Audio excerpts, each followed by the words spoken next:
Hi guys, good evening. So in the last session, we have seen about static routing and default routing. Now today we'll see different ways of configuring static routing. Okay.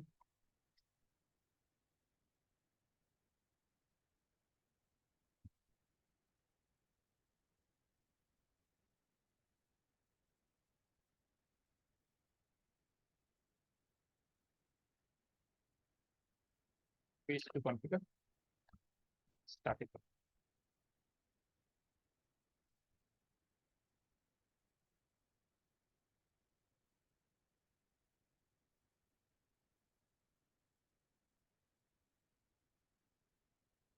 The first route is known as recursive static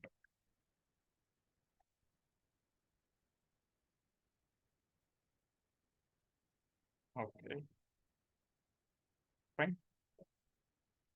Uh, So first is recursive static route. This is the route we configured in the last session. How did we configure it? We said IP route, then we said destination network ID. Okay. Then we said destination subnet mask.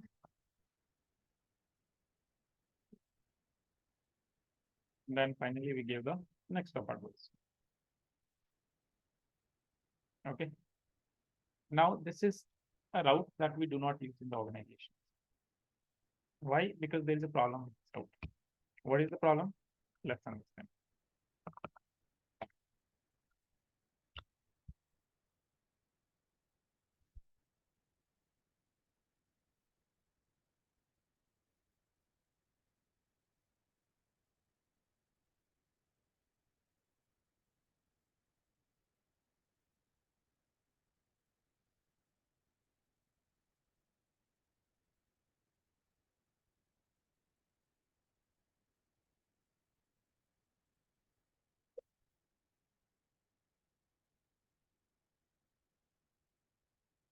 So I'll take two routers, and every time I'll not be connecting PCs, right? So I'll use loopback interfaces.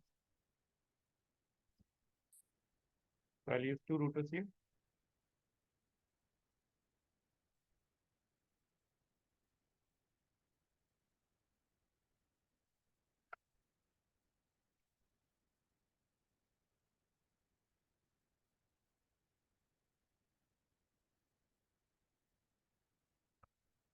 Between these two routers, I'll use the network 10.0/24.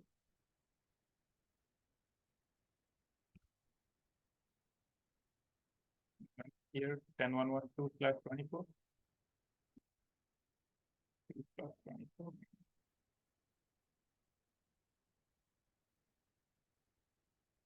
4112/24. Okay. So let's say these many routes I have. Sorry, these many loopbacks I use.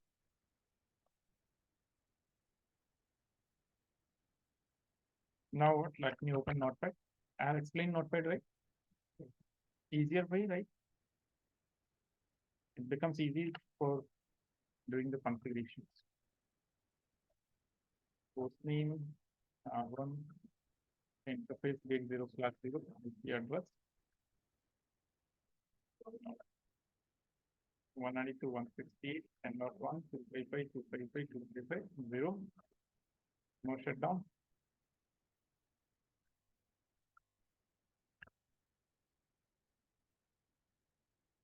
R2,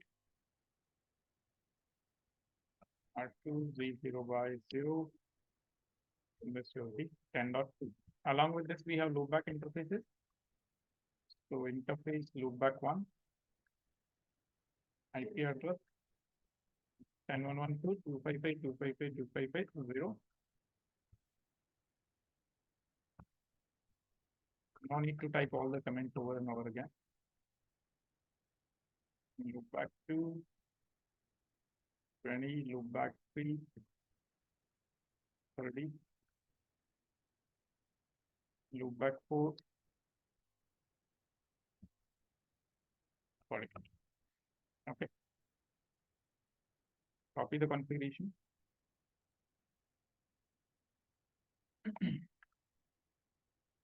CLI.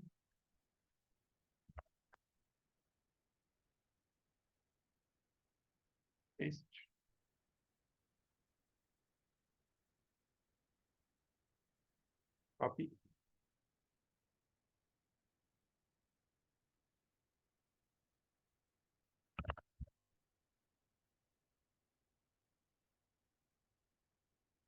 Okay. Configuration is done. Now, if I go and check on R1, do show IP interface brief. IP is there. Do show IP route. So I have a route for the 10 network only. I don't have for 10. I mean, in 192.168.10, I don't have a route for 10.110, 10.122.0, right? For 10, 20, 30, and 40, I don't have any route. Correct. So what I'll do here, I'll configure a route, the one that we use. So I'll say IC route, destination network 10.110, 255, 255, 255.0, and we have to give the next stop address, which will be 12.2. Okay, because here we are using the IP 12.1. Today I have used. Yeah. And this site we are using 10.2.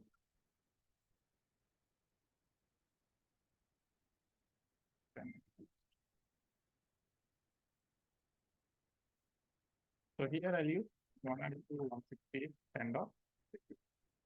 Now if I test communication, I'll say do ping 10.112. I should have the communication.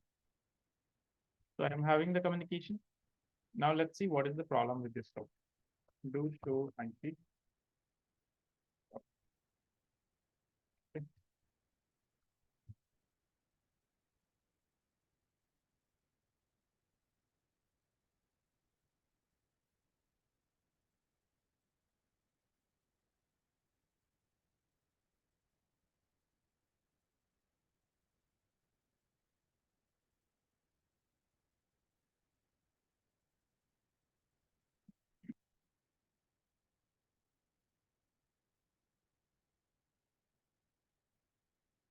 See here.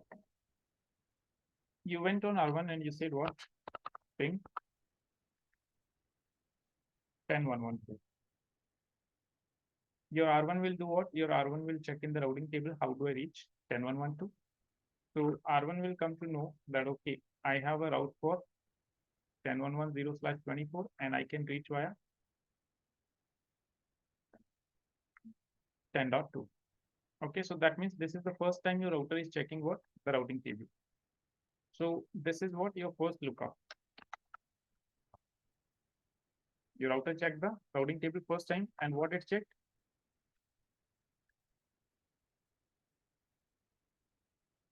Next of items. But router will think that, okay, how do I reach 10.2? Because the router can send packets through an interface. Directly, it cannot flow to this IP address. It will send through an interface. So router needs to know that through which interface, 0 by 0, 0 by 1, 0 by 2, through which interface it will forward the packets, right? So router will see that, okay, I know that, okay, I have to send the packets here, but how do I reach this IP address? How do I reach this IP address? That means you have said that, okay, if you want to go to Delhi, go to the airport, but how do I reach? Which bus I have to take, right? So router will check again here that, okay, do I have a route for 10.2? So yes, I have a route for 10.0 network and I can reach this 10.2 via. So eventually router needs to know about what? The interface. So that means for forwarding one time, one packet, your router check the routing table how many times? 2 times. This is the second lookup, which is for what? Exit interface. That through which interface router has to forward the packet, right? Through which interface router has to forward the packet. So for one packet, router checked the routing table twice. Now in the real networks, millions of packets will be traveling, right? So that means whatever the number of packets, for every single packet, router will check the routing table twice, and this will consume a lot of CPU. You don't want that. And for that reason, we do not use it. So this lookup, the router looking the routing table twice, this is known as what? Recursive lookup. router checking the routing table twice. This is known as what? Recursive lookup, and due to this only the name of the route is what? Recursive static route. Is that clear? So here this recursive lookup is a disadvantage. Okay. So you can mention it here that here we have a disadvantage. What? Recursive lookup is a disadvantage.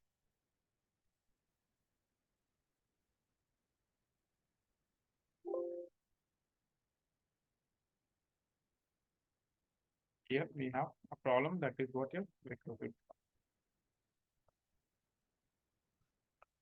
This is clear. Now, if we are having problem in this route, eventually router needs to know about what? Exit interface, that through which interface router has to send the packets. So why not, instead of providing next of address, I will provide exit interface. I will tell the router that, okay, send the packets to this interface. And then router doesn't have to check the table twice, right? So this is where your second type of route comes in picture, with this directly connected static route.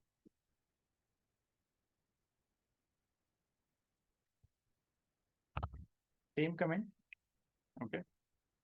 You'll give everything same.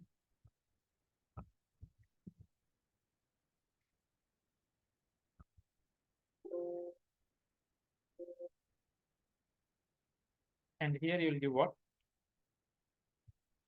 Instead of next stop, you'll give exit interface. That is only the difference.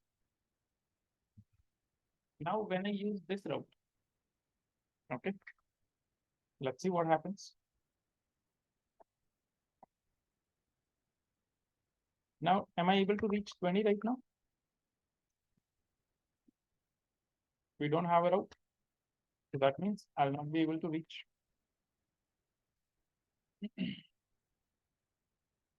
Right? So we'll configure a route, and I'll configure what? Exit interface. So when your R1, okay, when your R1 wants to reach this network, through which interface router has to send the packets? Definitely through this interface router will have to send the packet. So this will become your exit interface. Okay, so same thing, destination network, mask, and instead of next stop, we will say exit interface. Your next stop address is available on the next router. Exit interface is available on the same router. Okay. So let's go and configure it.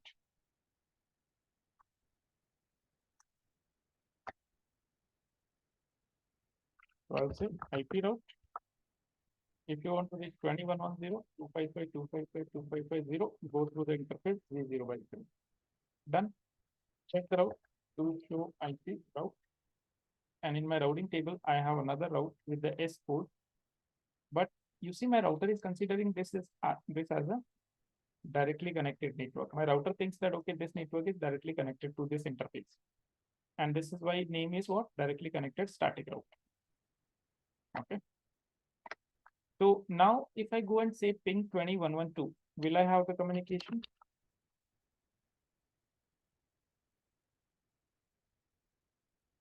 I will have the communication because I have a route, correct? And when I will give this command in the router that, okay, ping 2112. So router will check, how do I reach 2112? I have a route here, and directly I know that, okay, on which interface I have to send the packets. So if I already know the interface, I don't have to look the routing table twice. And this is how your recursive lookup problem will be solved. This is clear? Okay. So recursive lookup problem is solved, but here there is a problem again. Again, this is a route which we do not use in the organization, right? So here, what is the problem? Here the problem is proxy R. Here the problem is what? Proxy R, because since your router is considering this network as a directly connected. So when I say ping 2112, when I'm going on R1 and I'm saying that, okay, ping 2112. So my router generates a app because it will not have MAC address. So in the app, what will happen? Source IP will be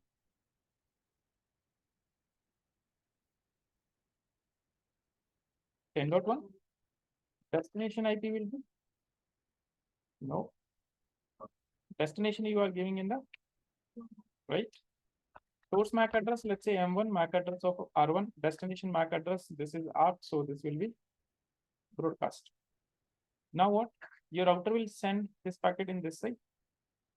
This router, can this forward the broadcast message from one interface to another interface? No. Router, each port different broadcast domain. Router will not forward a broadcast message from one interface to another interface. And this is where this router will act as a proxy. So this router will give its own MAC address and it will give the MAC address of this interface. So that means you will check on this router, you will find same MAC address for this IP address as well as for this your router acted as a proxy, this IP address. You will find the same MAC address. Let's go and check.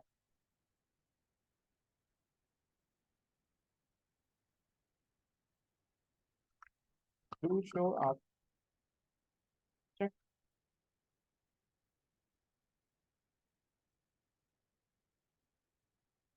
For 10.2 as well as 21.12.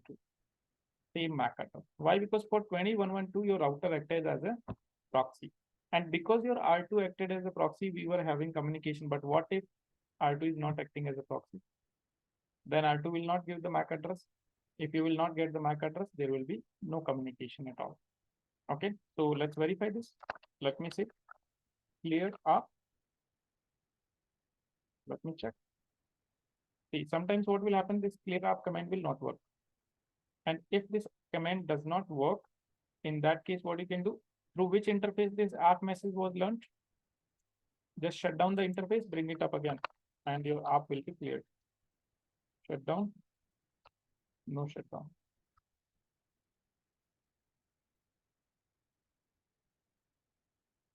No app. Clear? So now, right now, oh, sorry, this is not. Do show up. Now you can see I don't have any entry for 21.12 and 192.168 10.2. Now what I'll do, I'll go to R2 and I'll disable the proxy R on this interface.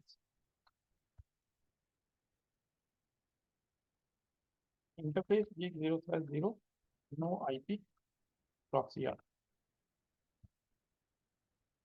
Proxy R disabled. Now check. First of all, let me see that in my recursive static route, is it a problem or not? If you check, I have a recursive static route for 10.1.1. So I'll check do ping 10.1.1.2. Let's see, is it a problem for recursive or not? So no, it's not a problem. But if I try do ping 21.1.2, so this is a directly connected static route, and you see there will be no communication. Why? Because R2 is not acting as a proxy, so R2 will not give a MAC address. If R2 will not give the MAC address, there will be no communication. Here. And as soon as your R2 will start acting as a proxy, IP proxy up. Now this guy will give the MAC address and they will have communication. This is clear. So now here we came to know that here also there is a problem. What is the problem? Proxy R is a disadvantage.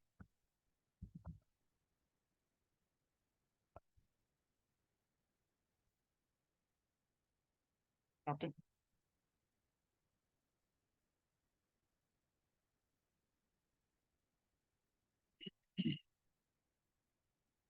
So to solve this problem, I give what? Exit interface. But now when I'm using exit interface, I got this problem. But when I check, was this problem available when I was using next hop address? No. So that means what? That simply means solution to this problem is here. Solution to this problem is here. Now what to do? Confusing situation. To solve this problem, I gave something else. Now here new problem, and that problem solution is the old one.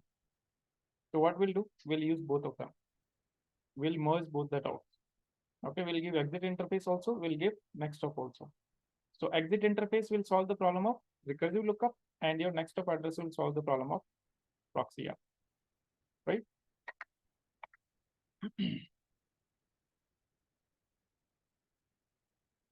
And this is where your next route comes in picture, which is fully specified static route.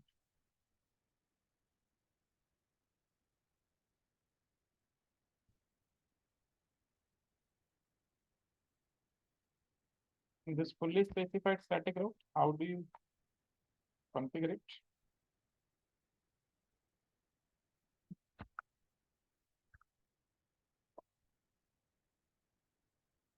Always in the fully specified static route, first your exit interface will come, then your next stop will come. You cannot change the order, otherwise your router will not accept it. Okay, and this is best way to configure static route, and this is actually what is used in the organization.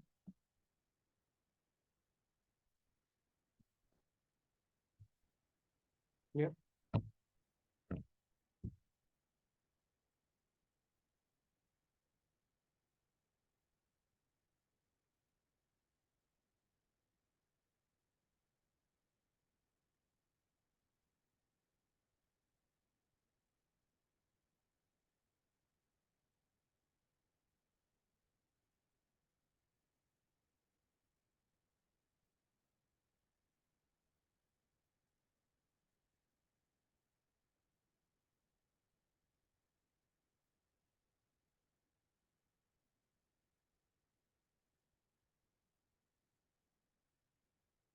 got it. Now this is something that will not support in your packet tree. If you want to practice this, either you practice it in the real lab, or you have to use different softwares. Packet tracer, if I try, you can see it will not work. Let's say with R2. I will try. If I say IP route 3110.255.255.250, exit interface Z0/0 and 10.2. Packet tracer does not support. Okay. So what you can do, you can use like EVNG,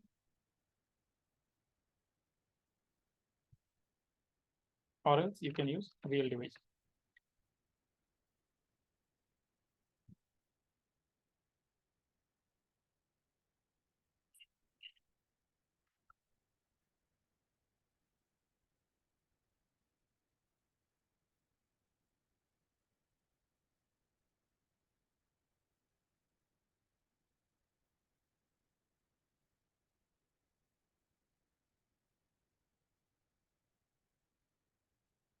Okay. So this is one lab that I have created.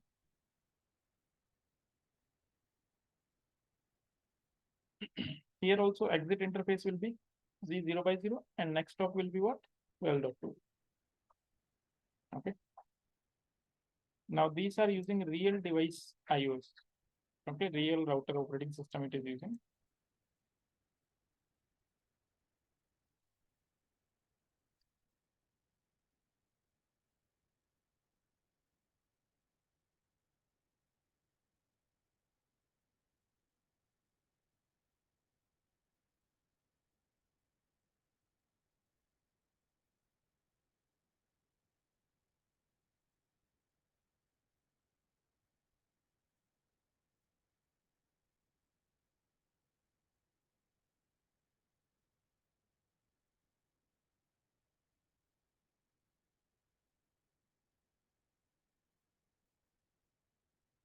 This is your R1.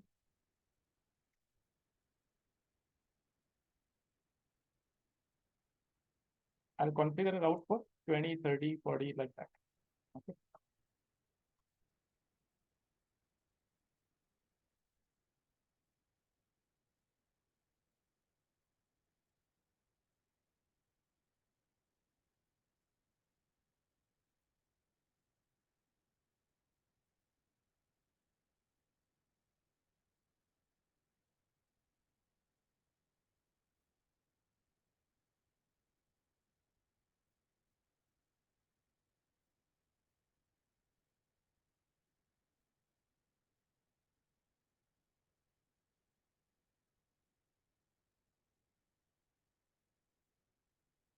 Okay, they don't have the configuration, so we can change and we can keep it according to our lab. Let me change the network. Whatever we are using in our lab, same I'll do it here. Because this configuration, we already have it in the notepad. So we can just copy paste that. This will be 10.1. This will be 10.2. And this one will come here. And here we don't have 50 and 60. This is our lab right now.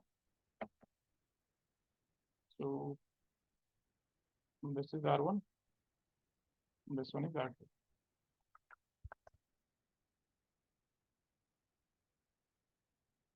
First of all, I'll copy R1 configuration. Paste.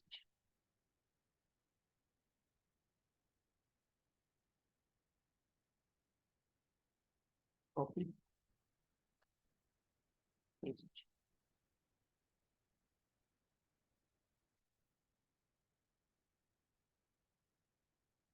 Done. Let's check. Do show IP interface B. You can see loopbacks and everything configured. And here, do show IP interface B. You can see it is configured. Do show IP route. Do I have a route? Same one route only I will have. And here, now we configure, let's see if I try do ping 10.1.1.3. So I'll not be able to communicate. Why? Because no route.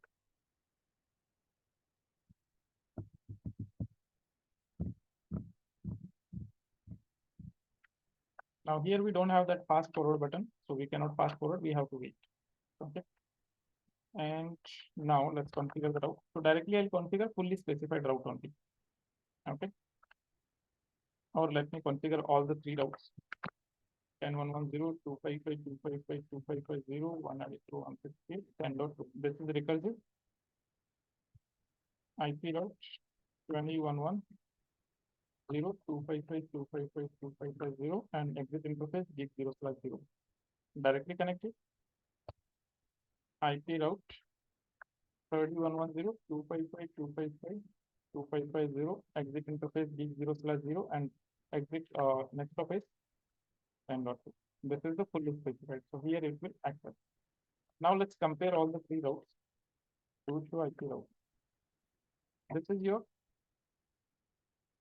recursive static route. Only next hop address. This is your directly connected static route. Only exit interface. And this one is your fully specified route, which will solve both the problems of your recursive lookup as well as your proxy app. Okay, so you can see that when I'll go on R1 and if I will say that ping 30.1.1.2, so router will check that, okay, how do I reach this 30 network? So I'll say, okay, I do have a route here, right? I do have a route, and how I can reach via this IP address and through which interface? So in one single route, both the things are mentioned. So router will not check it twice. Then since you have given the next hop address, so your router will not generate the ARP for destination. It will not generate ARP for 30.1.1.2. It will generate ARP for this IP address. So if your router will generate ARP for this IP address, this will become normal ARP request. Why? See here.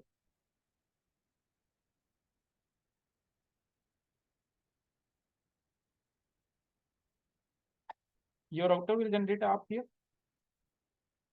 So it will say source IP 192.168, 10.1, destination IP. Rather than generating for 30, it will generate for 10.2, whatever the next hop you have given. Source MAC address will be, let's say, M1, and destination MAC address, it is broadcast hop. So now this will travel where? From R1 to this interface only. So it is on the same side.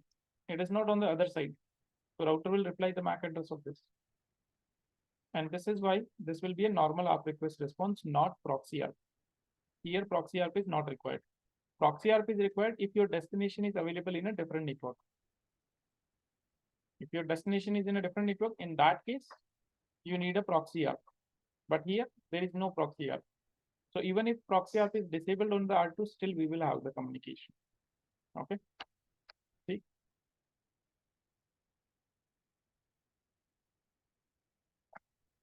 So I'll directly go on R2 and I'll say interface gig 0/0 and I'll disable proxy ARP. No IP proxy ARP. Done. Now see here. First of all, I will go and check with the recursive route. So in the recursive route, proxy ARP is not a problem. So we will definitely have communication. I have to use a do. I have the communication. And if I check with the 20, so 20 is a directly connected route. Proxy ARP is a problem, no communication.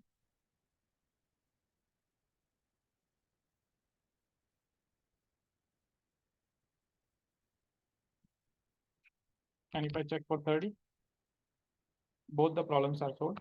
So we'll have communication. This is how it works. Clear?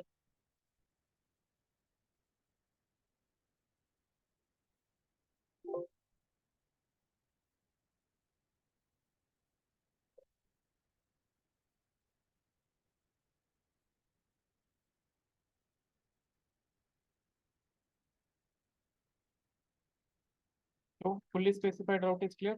Next route.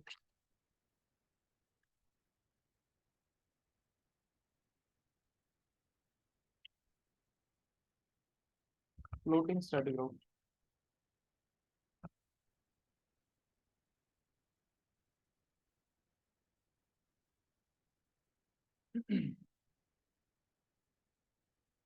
Hello, sir.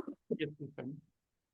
Sir, can you once again explain this proxy app is a disadvantage in second one? See, here what will happen in this case? We have configured on the R1 that if you want to reach this network, you can send the packets via this interface. Okay. So when you go on R1 and you say that, okay, you want to ping 2112. So what will happen? First of all, your router 1 R1 needs the MAC address of this address. Okay, so your R1 will generate ARP. Okay. And since your router is considering that, okay, this network is directly connected, so it will generate ARP for destination IP address. So your router will say source IP 10.1, destination IP.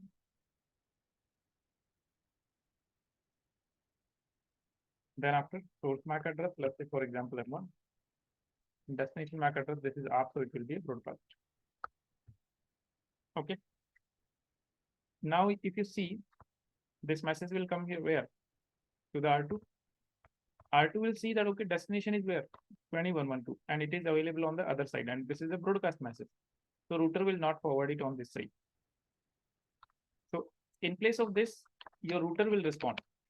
In place of this request, your router will give what? Reply. And what router will say? Router will make the destination as source, source as destination. Okay. It will say, I am 2112 and I want to send the reply to 192.168 10.1. Destination MAC address, let's say it will give its own MAC address and M1. Okay. Source MAC address, it will give its own MAC address, and destination MAC address, it will give M1. And then it will send. So that means your message never reached this loopback interface. It came from this G0/0 interface itself. So why your router gave the MAC address? Because proxy ARP was enabled on this interface. So on the routers in the organization, proxy ARP is disabled. For security reasons, your proxy ARP is what? Disabled. Otherwise, what will happen? Anybody will connect a router to your network and they will give a next stop as, sorry, exit interface they will give, and they will give a route. Now, if they are giving this kind of route and your router is acting as a proxy, router will start communication. If your router will start communication, then I can inject any sort of packets into your network. So to avoid those kind of things, for security reasons, the proxy ARP is disabled here. And if proxy ARP is disabled, then your directly connected static route cannot provide communication. Is that clear? Yes, sir.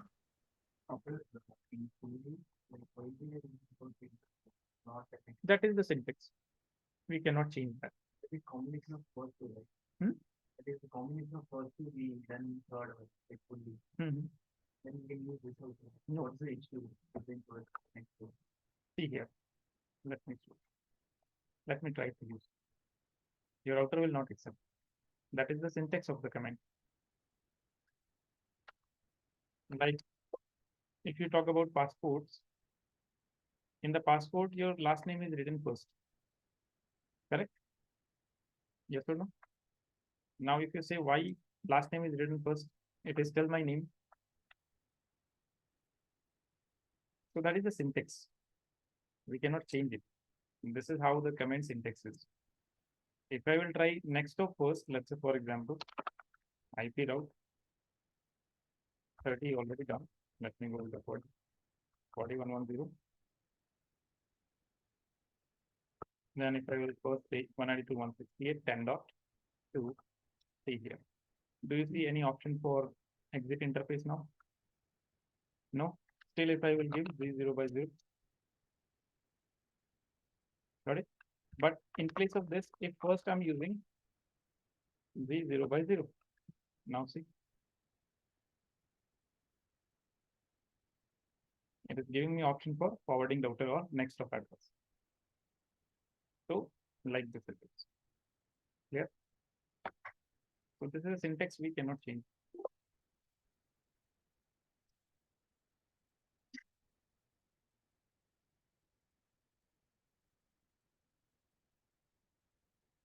Okay, next we have is floating static route. Now what is this floating static route? Let's change our network scenario a little bit.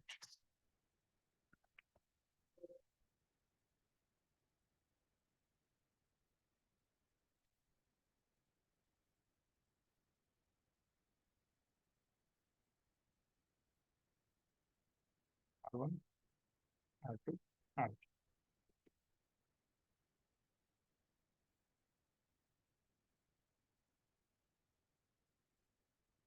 Okay, then I'll use one network.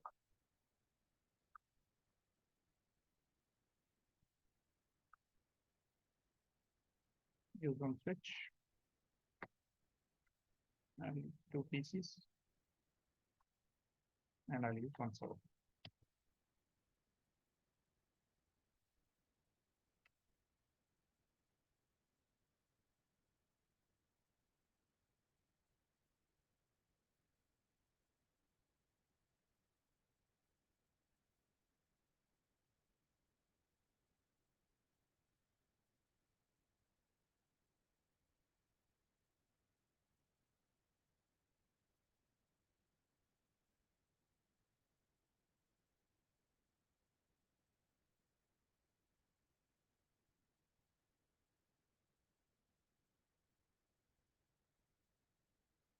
This is our network setup. Between R1 and R3, I'll use the network 192.168, 13.0/24. Between R1 and R2, 192.168, 12.0/24. Between R2, R3, 192.168, 23.0/24. And let's say this side I'm using one network, something like 10.110/24. Now this is R3, so let's call it P3. Okay. So on this server, I'll use the IP address 10.3.3.100. On PC1, I'll use the IP address 10.3.3.1.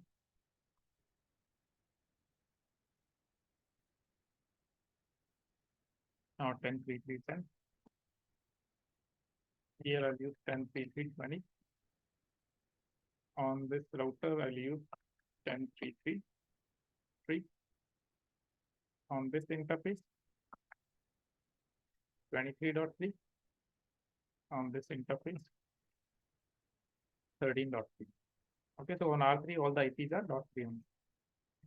Same way on R2, 12.2, 23.2. And on R1, 13.1.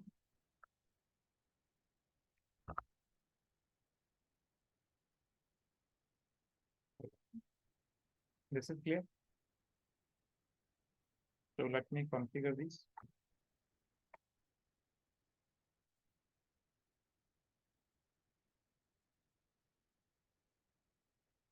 I'll say 10.3.3.100 mask 2.5 10.3.3.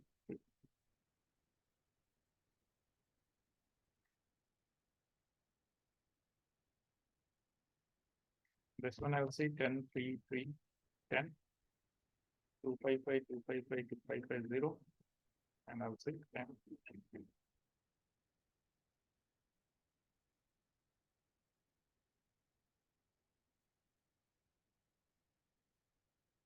Ten three three 20 10.3.3. This is clear. Now R1, R2, R3 configurations we need to do. So R1 two interfaces are there. This Z0 by 0 is 13.1.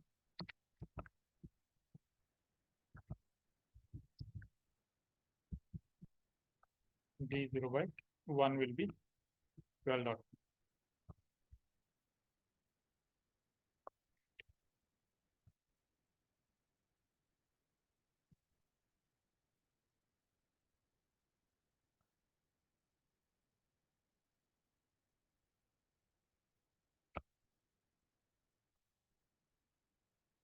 This will be R2. Name R2. Interface dig0/0 will be 12.2. Z0/1 will be 23.2. Right? Copy.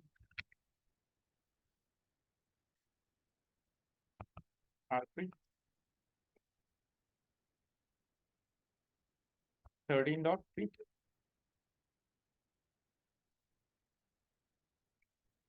Z0 by 1 will be 23.3.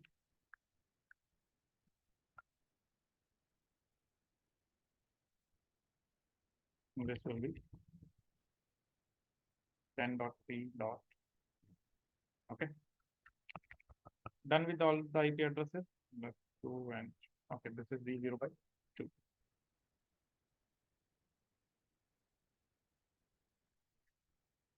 Copy.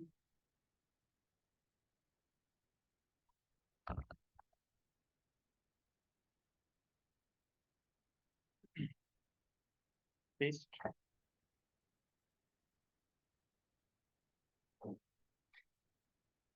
Copy.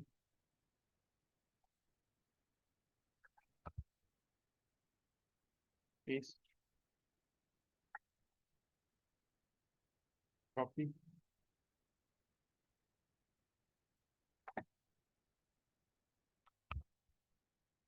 Paste. Okay. All the addresses are pasted. Now see, what I want to do is, according to this scenario, which route will be my best route? Which path will be best path? This one, correct? So that means if I will configure this one, my next stop address should be what? This guy. Okay. But I want that, okay, if my best route goes down, my traffic should start forwarding via the other path. Okay. My traffic should automatically start forwarding via this path if my best route goes down. So what I can do, I can configure one more static route. So if I will configure one more static route, what will be my next stop address in this case? 12.2. Now, what is the AD value of static route? 1. And here also it will be 1 only. Same ID value for same destination. That means router will consider both routes as the best route. So router will say that, okay, if you want to reach 30, 10, like this kind of entry will become in your routing table. That if you want to go to 10.3.3.0, class 24, then your AD value is 1, metric, there is no metric in static, and you can go via first one, 13.3. And another entry it will make, because the AD value is same. So it will say you can go via 12.3. So router will start doing what? It will start one traffic this side, one traffic this side, one traffic this side, one traffic this side. Now this is not something that I want. This is not something that I want here. What I want is, if my primary route goes down, in that case only it should take the backup path. Otherwise, my traffic should be forwarded directly. This is clear? Okay. So how we can do that? Now this load balancing is happening because the AD value is same. So what I'll do, I'll manipulate this AD value. I'll say that, okay, when I will configure this second route, I will change this AD value to, let's say, something like 5.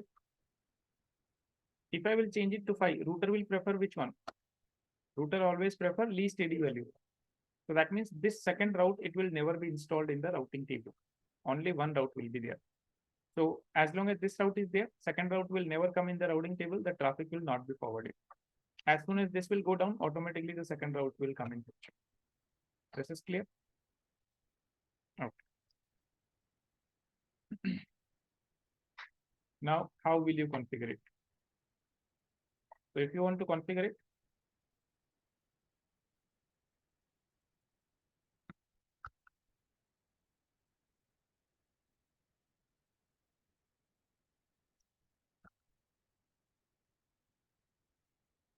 same. Okay, but at the end we will add the AD value. That is the difference.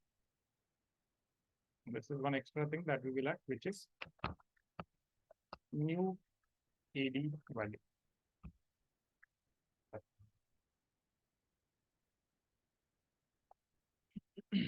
Clear? Other than that, there will be no change.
Got it? Now let's see. So I'll see on R1, if I see what are the directly connected networks, this one and this one, right? These two networks are directly connected. So I'll have to configure a route for this network, which is not directly connected, as well as for this network. Okay. Same way on R2, these two are connected, right? So I'll configure for this one, 13 and 10. On R3, these three are connected, so I will configure only one route for 12. Okay. So let's go and configure.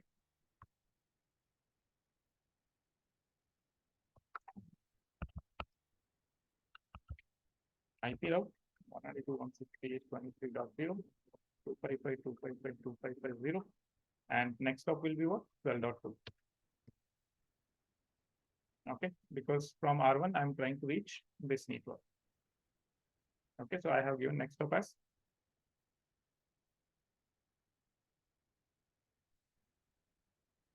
okay, this one.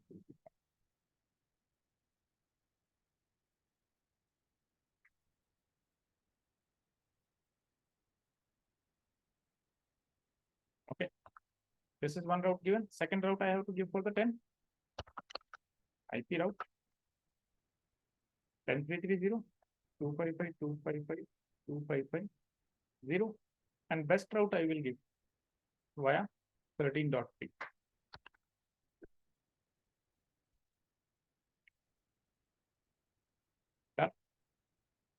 So two routes I have given for this network and for this network, and for this network one best route we have already given. This is clear. Okay, now let's talk about R2.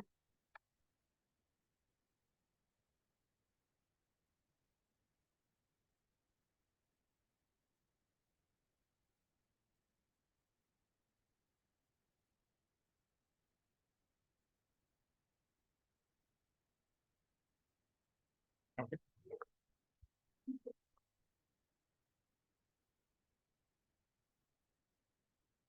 IP route 192 168 13.0 255 255 2550 192 168 12.1. Okay, to reach this network from R2 I'm using this path, and same before reaching 3 I will use 23.3. IP route 192 10.3.3.0 255 and next up will be 23.3, right? R2 configuration done. Let's go for the R3 configuration.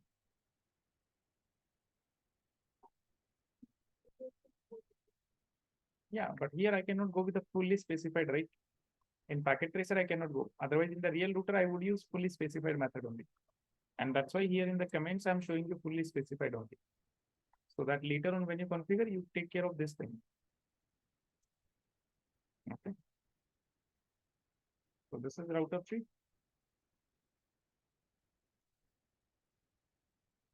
And on the router 3, we just need to give one route.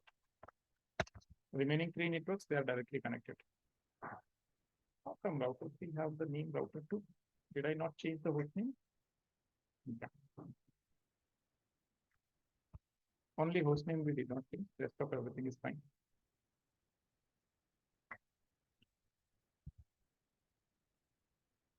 Okay. So I'll say what? IP route 192.168.12.0 255.255.255.0. Okay. And next of address 23.2, which is this side. From R3, this way I will reach here. Okay. So right now I should be able to communicate with these guys. Why? Because on R1 I have a route for 10.3.3 and going via 13.3. Right? So if I show you R1, this is my R1. We can check, do show IP route. So I have a route for 10.3.3 going via 13.3 and I have another route which is right now not required. Okay. So let me test communication. Let's say do ping 10.3.3 100.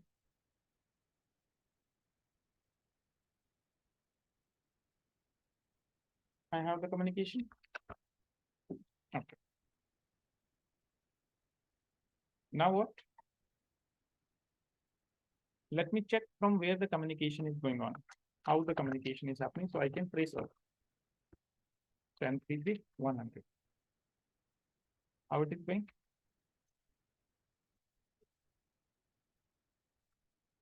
First going to 13.3, then going to directly it is going. And if this route goes down due to any reason, okay, let's say on R3, I will go and shut down this interface also. So due to any reason, if this route goes down, then there will be a problem. I'll go on R3.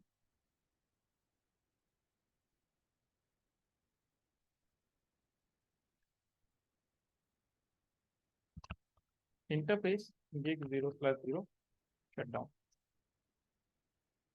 Done. Now let me go on R1 and try to check again.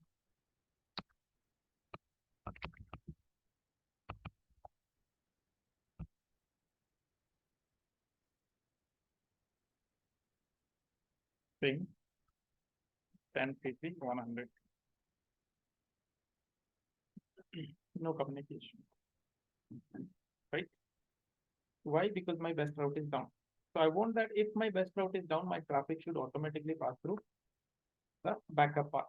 So we have to configure a floating static route here. So how will you configure it? You will say IP route, destination is 10330, subnet mask 255.255.255.0. Next stop address will be 192.168.12.2. Okay. And I will increase the AD value to 5. You can increase 5, 10 up till 255. Exit interface, again here in packet tracer not supported, fully specified route. Right? In the packet tracer, fully specified route not supported. If I'm doing this lab here, then definitely, yeah, definitely I would do it. Okay. So enter. And now let me check, do I have communication or not? To think, okay, first of all, to show IP route. Sorry, show IP route. So you can see I have a route with the AD value of 5. So I'll say ping 1033.100. Now again the ARP process and everything will happen, so it will drop few packets. See, I'm having communication, and if I check trace route 1033.100. 12.2, 23.3, then going there. Clear? Now, as soon as your best route will come up again, see right now what is the route? We'll show IP route.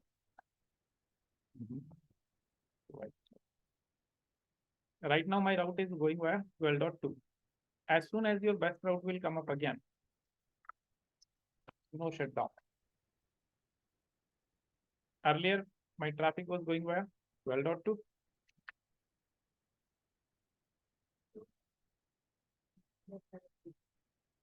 This is floating static route. That if your best route is not available, in that case, it will come into routing table, otherwise go out. Come in, go out. That is the use of your floating static route. That it is not fixed, it will only come in role when your best route is not available. Clear? This is clear. Now next route.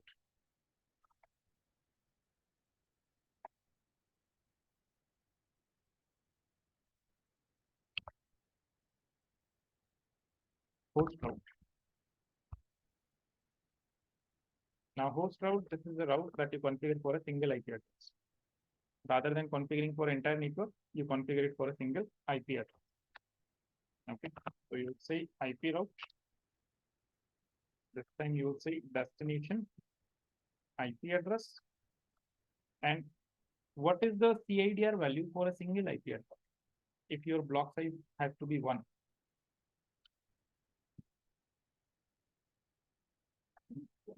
Your block size needed, the block size is 1. What will be the CIDR value? 8. /25. /25, how many host bits? 7. 2 raised to power 7. How many? What will be the block size? If you are saying 20, block size is 1. 25, 254,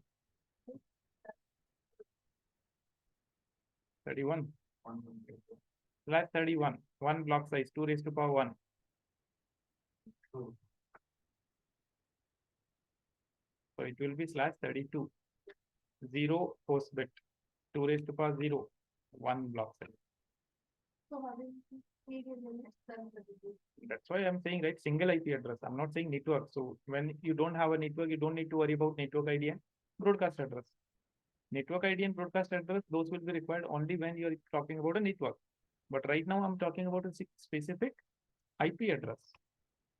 So one single address can be an IP address. Okay. So here the subnet mask will be That clear? Then after you can have your exit interface.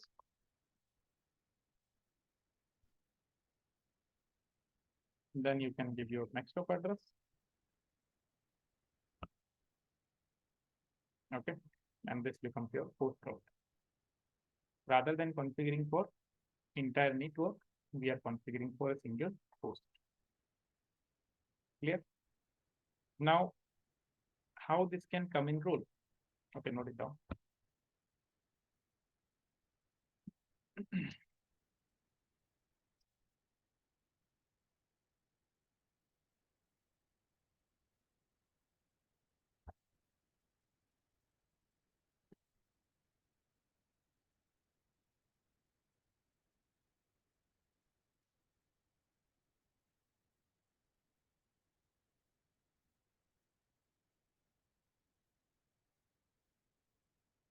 So understand this thing. Let's say if I want to reach in this condition, if I want to reach the server, so which path my data packets will take?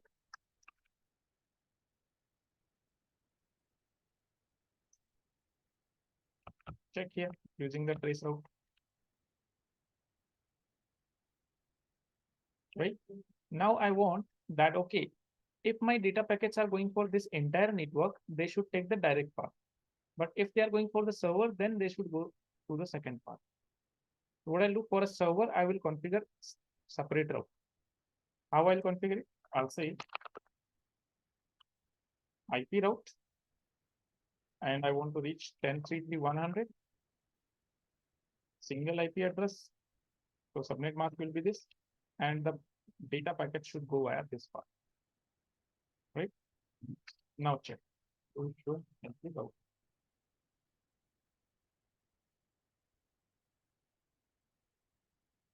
Okay. Now when I will try to ping 10.3.3.100, so my router will check, do I have a route for 10.3.3.100? So there are two routes. One is for 10.3.3.0, one is for 10.3.3.100. Router will check the prefix, that which is matching the longer, which is the larger prefix, 24 or 32. Which is bigger? 32 is definitely bigger than 24.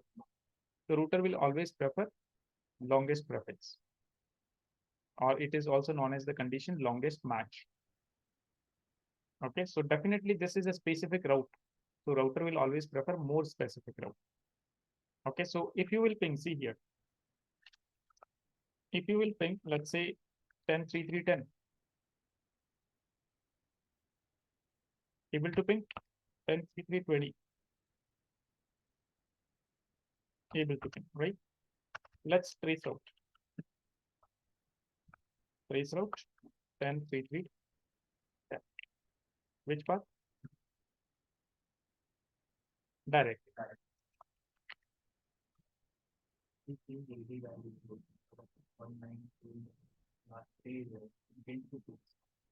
we take like router 2 path? Which one? Like router 3, we have AD value 1, 2. Which one? Like routing where you can configuration like for router 3, you can AD value 1, 2. Not for, sorry, for router 2, you can AD value 2. Routing is never for a router. Routing is never for a router. Routing is for a network. First thing. Okay, clear this confusion that routing is never for a router, it is for a network. We are always defining a route for networks. We are not defining for a router that I want to reach router 3. No. Okay. So now tell me which network we are talking. 192.1.13.3. 13.3. This is the next hop address. Yes, tell me what should I do with this? I thought of like if you change here like AD value. If I change here AD value, so this route, like first of all, this is only route for reaching this network. Okay.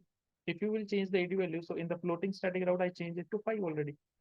So you can see it is still, the configuration is there. If you check show run section IP route, see here, this is still there. So here I change the AD value to 5. Correct. So if you will change the AD value and if you have a route with a less AD value, so Router will always prefer less AD value only. So if you're saying that, okay, for this one, you will change the AD value to 6, so automatically it will start forwarding by this path. Okay. Okay. So now what I was showing you is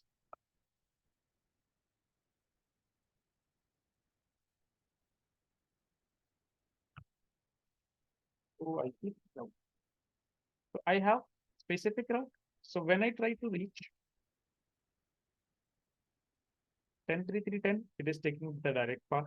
When I try to reach 20, still taking the direct path. But if I go 100, this is your host route. Okay. Going for a specific IP address rather than a network. This is clear. Online people.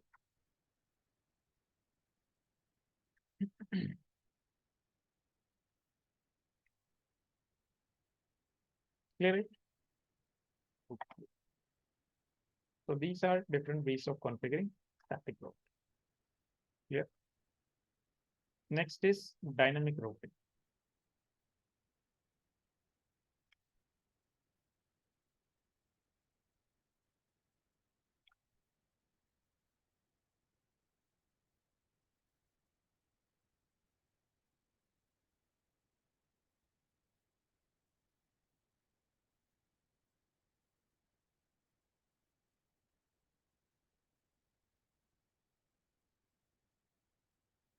Just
okay, dynamic routing. So in static route, what we have done that we have manually configured all the routes to all the destination. Okay, best route also we have to configure, backup routes also we have to configure, right?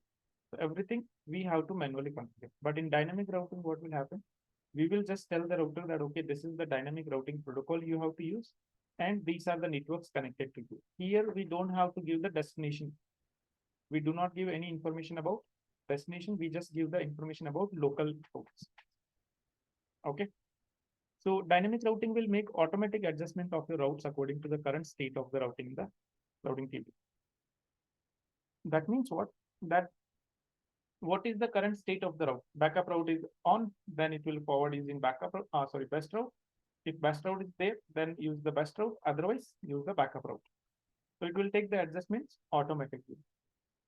Dynamic routing uses protocols to discover the network destinations and routes to reach it. Like I said, that you will not provide any information about the destination. The route dynamic routing protocol will automatically discover it.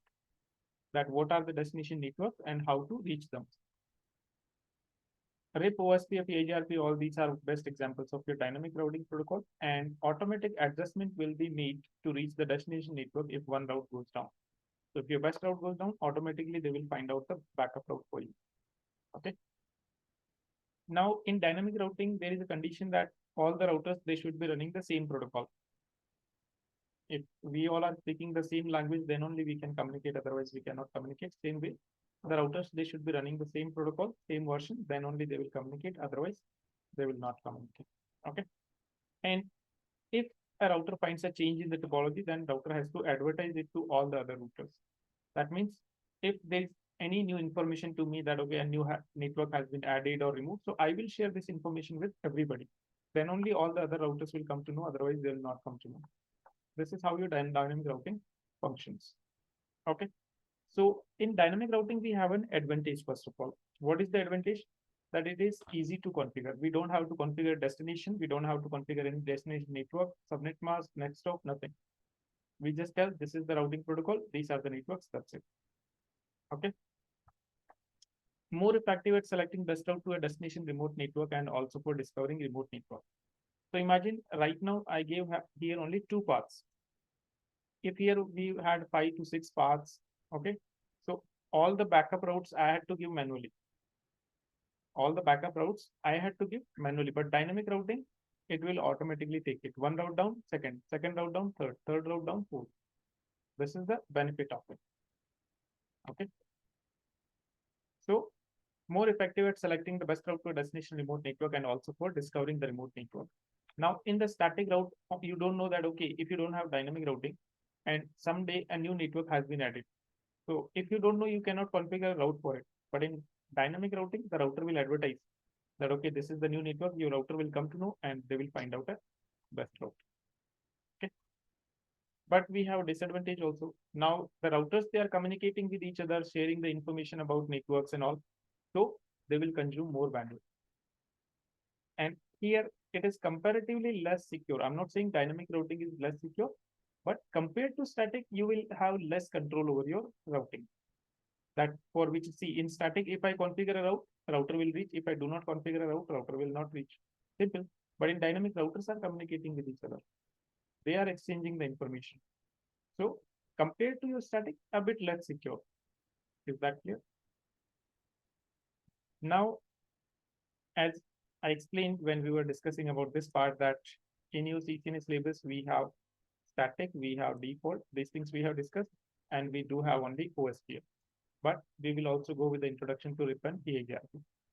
So today we'll go with the introduction to RIP and EIGRPP, and OSPF. It will take one complete session. So tomorrow we'll complete it. Okay. So basic configuration for your RIP and EIGRPP we will use. And see, RIP protocol. If you do not understand, also not a problem, not being used. Totally obsolete protocol right now. Okay, you will not find in any network. Yeah, sometimes in the interviewer may ask, but even they will not ask right now. Why? Because if something is not being used, what is the point of asking for it? Okay. But still, you must have a little bit of knowledge about it. So let's go and use that. So your RIP protocol. RIP stands for Routing Information Protocol, not rest in peace. Okay. Stands for Routing Information Protocol. And in your RIP, there are 2 versions, version 1 and version 2. Okay. Now, always we have seen that if there is a new version, that means it is updated version. Okay, better version. So your RIP version 1, it was classful and it was using broadcast messages. Okay, your RIP version 1, it is classful and it was using what? Broadcast messages. While your RIP version 2, okay, RIP version 2, it is classless and it uses multicast address. So your broadcast address that your RIP version 1 was using was global broadcast address, which is 255.255.255.255. Okay, while your RIP version 2 uses a multicast address, which is 224.0.0.9. Now you can see here the use of class D. We say reserved for multicast. So there in multi-class D and all, we do not have networks, we have individual IP addresses. Okay. Now your RIP is what? It is a distance vector protocol and it uses a metric hop count. Remember hop count, counting the number of routers between source and destination. And for counting these hops, it is using an algorithm. This is Bellman-Ford algorithm. Okay, this is the mathematical algorithm that is working in the backend, with the help of which they are counting how many hops are there and what will be the best route. Okay. Now with the RIP, there is a problem that it has a maximum hop count limit of 15 only. That means if there is a network available beyond 16 hops, according to RIP, that is unreachable. So that means in a larger network, you cannot use RIP. This is another reason your RIP is what? Obsolete. We do not use it. Okay. Then your RIP works on port number 520 and it uses the UDP service. UDP port number 520. That means unreliable protocol. Okay. And the AD value for RIP is 120. In RIP, we have certain timers like hello timer. Hello timer is what? That how frequently RIP will send hello messages.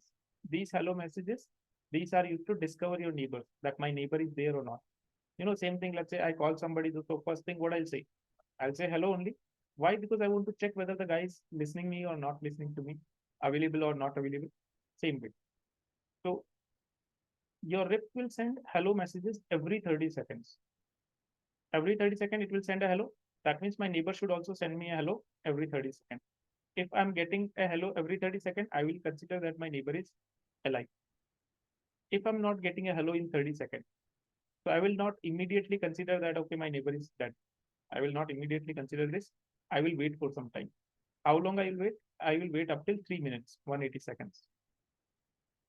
If still my neighbor did not send me hello, that means there is some problem and I will consider my neighbor as invalid. Okay. But still, I will think, okay, let's wait for some more time. Rather than dropping all the routes, let's wait for it. I will still wait. I will wait for 240 seconds. And if still there is no response, finally flush it. That means remove all the routes and neighbor is dead. After that, if again he is sending me new information, I will recalculate all the path. I'll run the algorithm again. I'll find the routes again. This is what happens in RIP. Clear? Okay. Now let's see the basic configuration. So the basic configuration I will show you for RIP version 2 only. Okay. See, entire protocol is obsolete. So if we are learning about this protocol, this does not make sense. Okay. And version 1, definitely nobody will ask you. Clear? So now, and there is not a big difference. Only if you give a command version 2, then it will become version 2. Otherwise, it will remain version 1. Okay. So version 1 is classful. That means no subnetting supported. If you are having subnetted network, it will not support in your version 1. In version 2, it will support. Clear? So let's go and configure here.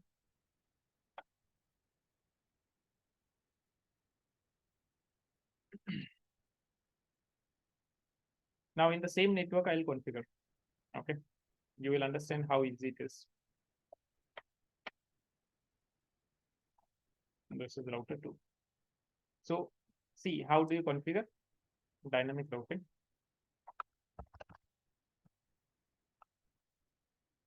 First of all, let me check what are the routes. You show IP route. No. You show run 5 section IP route. So it will show me only routing configuration. These many routes I have right now. Okay, so I'll remove all these routes. I'll say copy. I'll go to my notepad.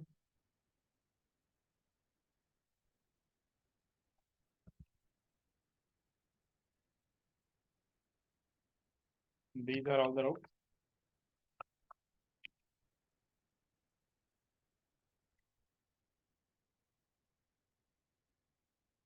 Okay.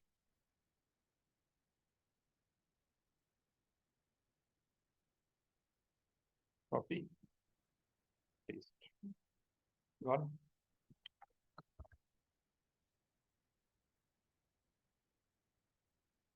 To show run section IP route.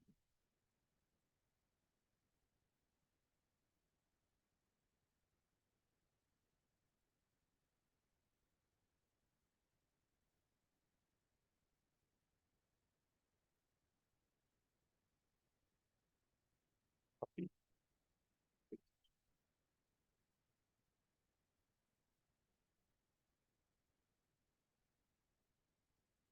To run.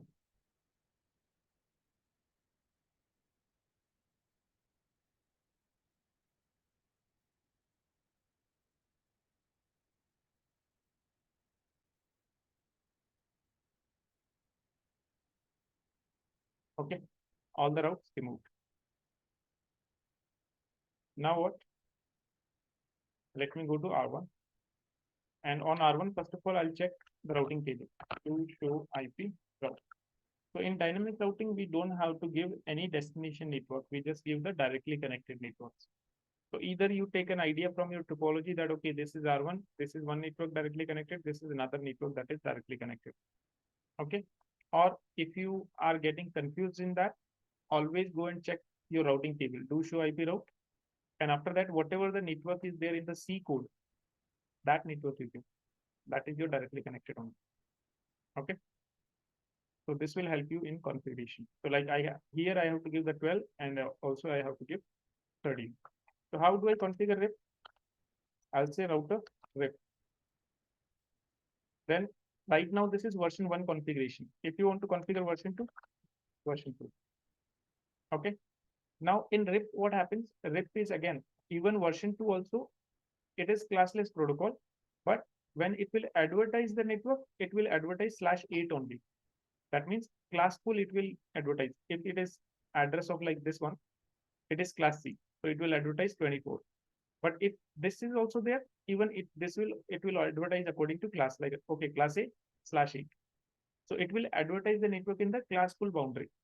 So if you don't want that, if you want, okay, whatever you have given, that should only be advertised. In that case, you just use one command here, no auto summary.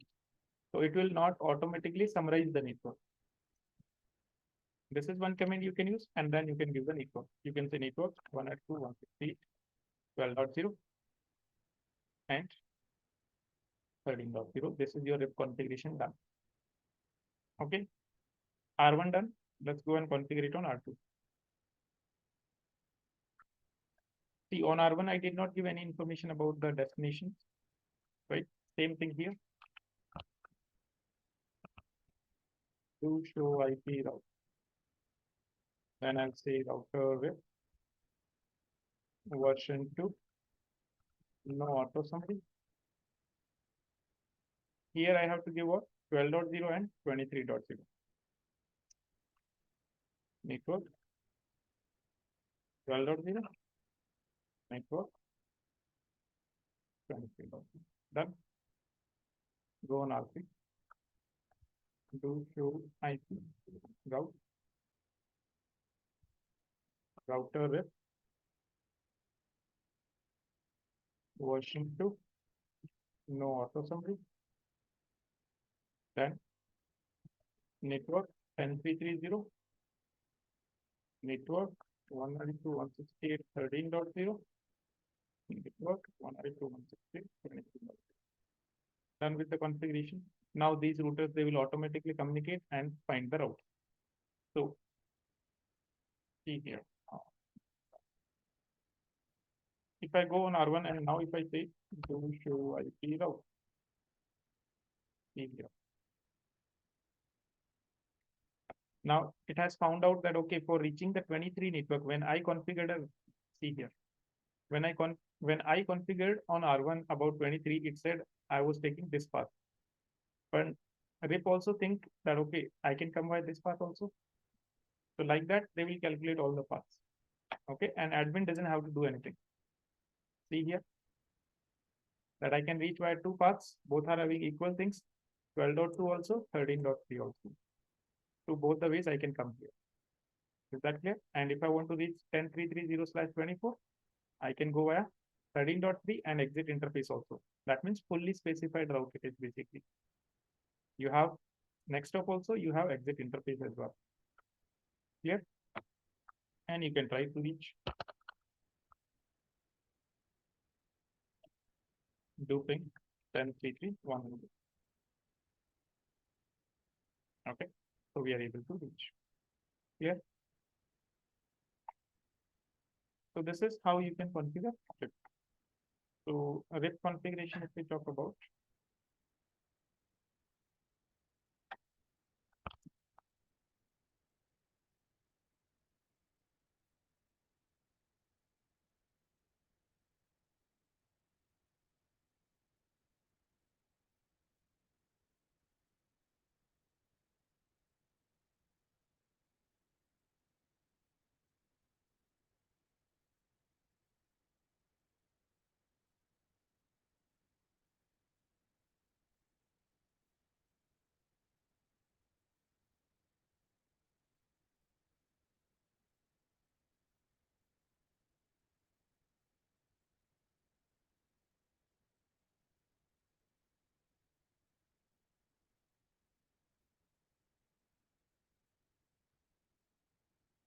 this network is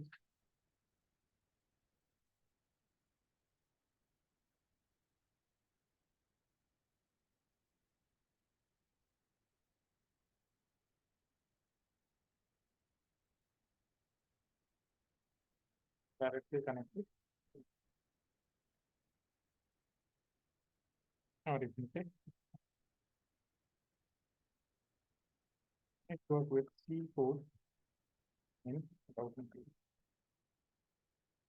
Both ways you can choose. Clear? Noted? So same thing is there for the EIGRP also. Okay, if we talk about EIGRP, see here. EIGRP stands for Enhanced Interior Gateway Routing Protocol. This is what? Enhanced Interior Gateway Routing Protocol.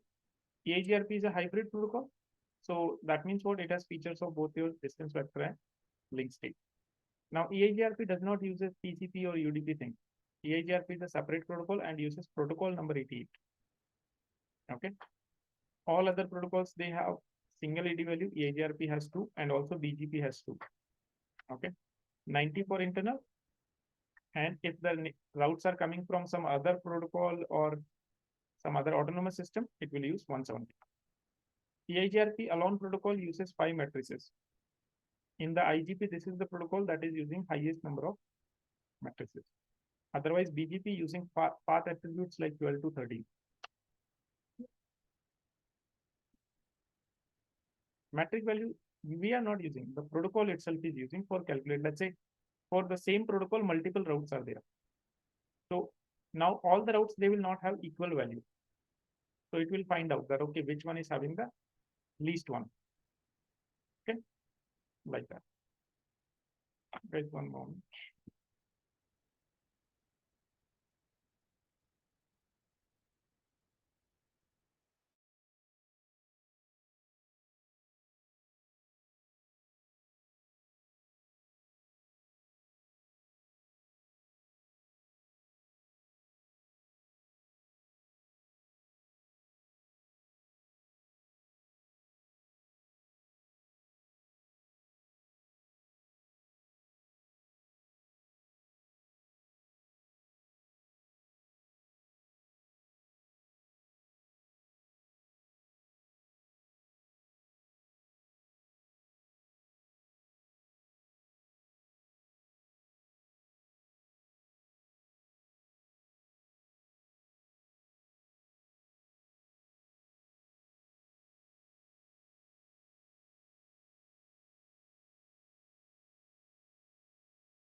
Okay. So EIGRP uses 5 matrices. What are those? They are known as K values: K1, K2, K3, K4, and K5. So bandwidth, load, delay, reliability, and MTU. So by default, EIGRP will use K1 and K3 only. That means bandwidth and delay only. It doesn't use load, reliability, and MTU. But we can configure EIGRP in such a way that it will use all 5. Okay. Then EIGRP uses multicast address 224.0.0.10. RIP uses 9. EIGRP uses 10 for exchanging the routing information. And yeah.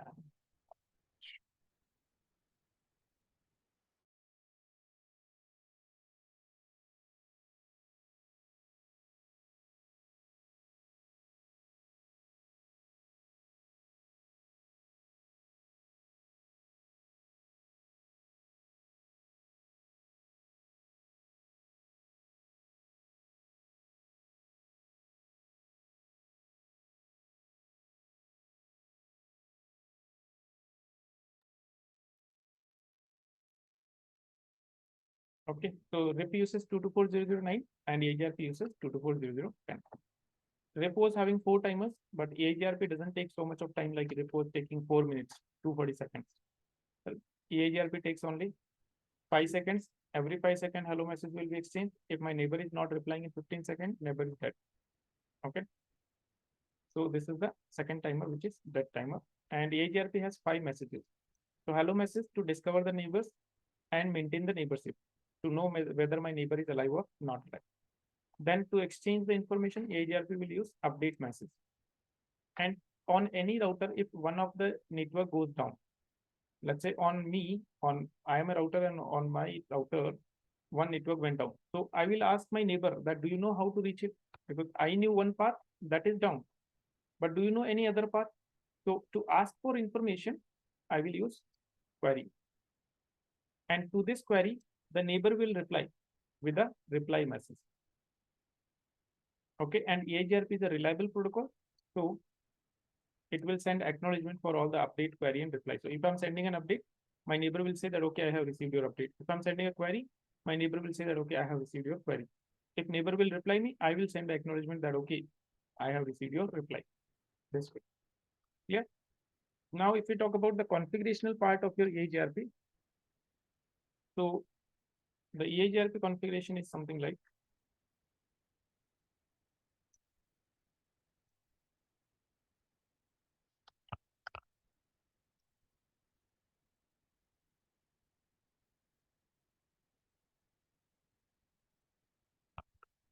router, EIGRP, and EIGRP, we have to give a AS number. Okay, autonomous system number we have to define, and this number has to be same on all the routers. Otherwise, they will not communicate. Okay. Then after in EIGRP also auto summary is there, so you have to say no auto summary. Okay. And after that, network in the same way you can.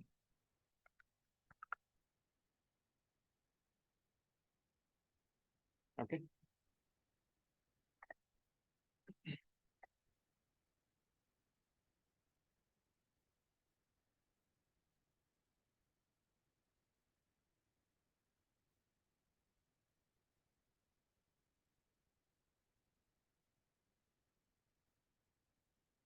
Clear?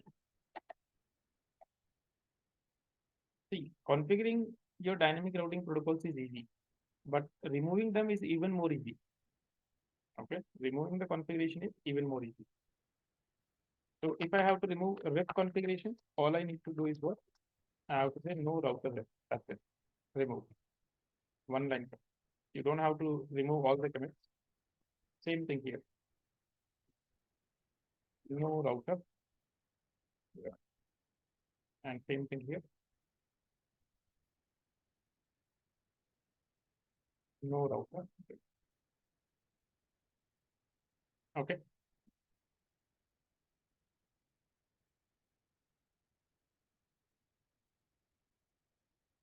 Clear?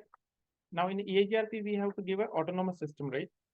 So we will consider that, okay, all these routers, they belong to the same autonomous system. Why? Because EIGRP is a IGP protocol. It will provide communication in one AS only. So this is the entire 1 year, we will see. Okay. And let's call it that, okay, the AS number here I have is what? 100. That this is AS 100. So now this AS 100, this number I will use everywhere. Okay, on all three tuplets. So what I'll do, I'll go to R1. Yeah, in the local we can define. Otherwise, actual like companies like Airtel and all, they have to take it from INA. Okay, otherwise everybody will say, no, I will use this number, they will start fighting. That's it. So in the local, anything we can use. See, we will show IP router. So I'll say router EIGRP 100. Then again, same thing, no auto summary.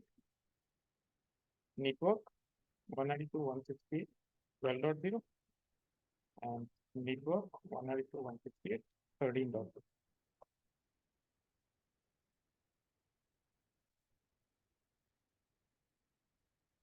Do show IP route. Router EIGRP 100. No auto summary. Then I'm saying network 192.168 12.0. And you see it became a neighbor 23.0. Done. Then after go to the R3. Do show IP route. Router EIGRP 100. No auto summary. And I can say network 10330. Network 192.168 13.0 became a neighbor, and also 23.0 became a neighbor. Now we just need to go and check on R1. We should have the route. To show IP route. You see, I have the route with the default. Okay, so here what you see, this is AD value, and this is the metric that we were talking about. Okay, now I have the route, so I can go and have communication. I can put the open completely 100. Clear? So this is how you can configure area. Then now next is OSPF, which we will discuss tomorrow.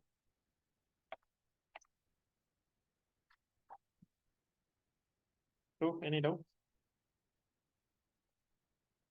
No? No.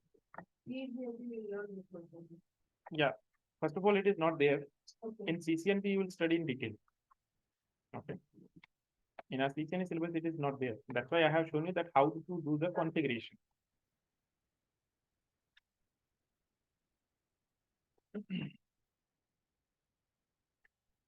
Okay.